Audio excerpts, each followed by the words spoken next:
Now, coming up is this gentleman here. Well, he's the one who explained to me on a rebuttable presumption, what? I can't say it. There's The always lawyer. another side to the story. Okay, all right. Stephen, I I'll remember. Oh, no, here you go. Rebuttable presumption of imprudence. What is rebuttable presumption of imprudence? Fred Tykett. I see Fred Tykett here. Where's Fred? Here. Fred Tykett is another English teacher for me. We were in a meeting at the Sacramento Regional Community Foundation, and then they were talking about rebuttable presumption of imprudence. I didn't get a chance to call this lawyer here. And then Fred explained to me, Stephen, that means you mess up, but you're not responsible. There you go. See, I knew Stephen would come up with some kind of a good explanation. I'm sitting there thinking a rebuttable imposition of impudence, whatever the heck it was he said, is just some other reason that lawyers have to bill you for explaining what a rebuttable presumption of impudence was. In any event, unlike most of you here, I have not been Stephen's clients, I've not been his co-worker. Ben, however, his friend.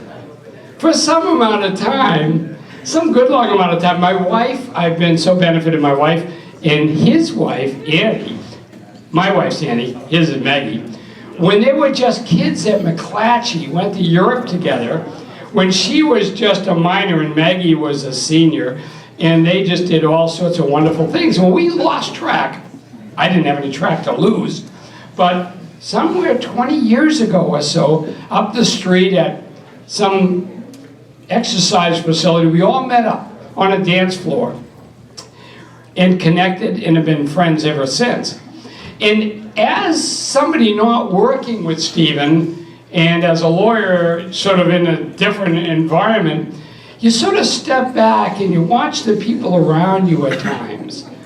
And you see how people make a difference. Now, we all know Stephen running around with a camera. There's that wacky Stephen again taking pictures. Great pictures, by the way. Good job, Stephen.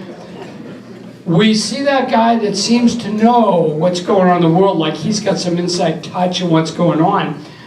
But as friends, we see a side of Stephen that's there, caring, connecting, and it makes you want to think about, am I doing as much in the world as I should, or as I could?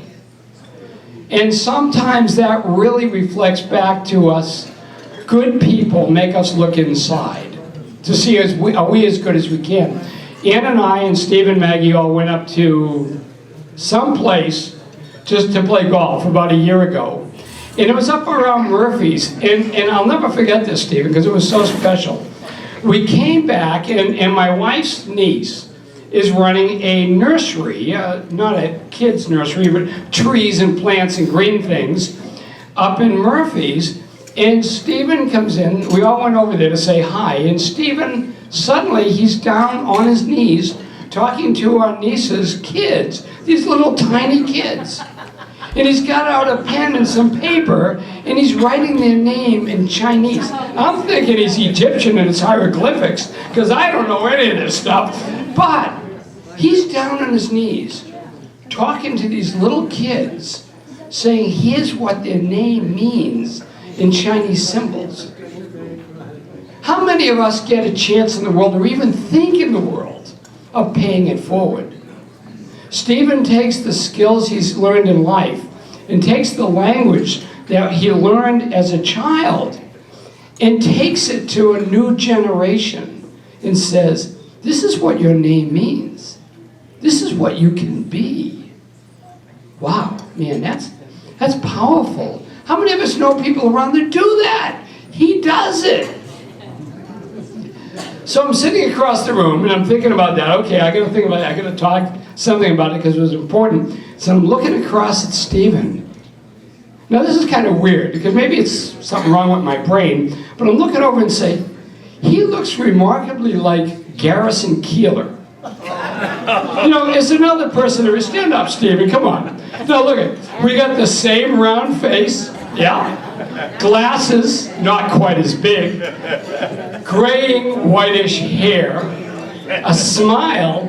Now, what don't you see in Garrison Keillor, and you sometimes don't see in Stephen, that makes them kindred spirits?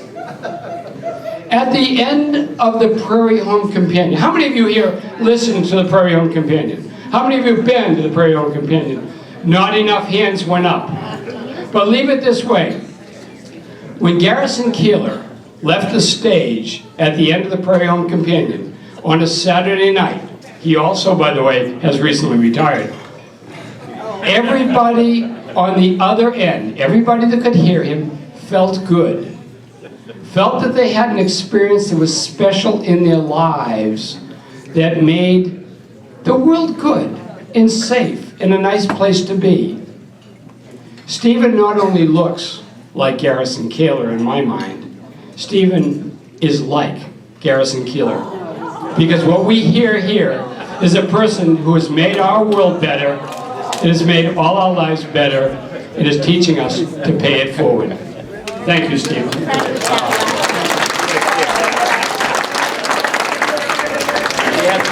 I thought he was going to roast me, and he toast me, and then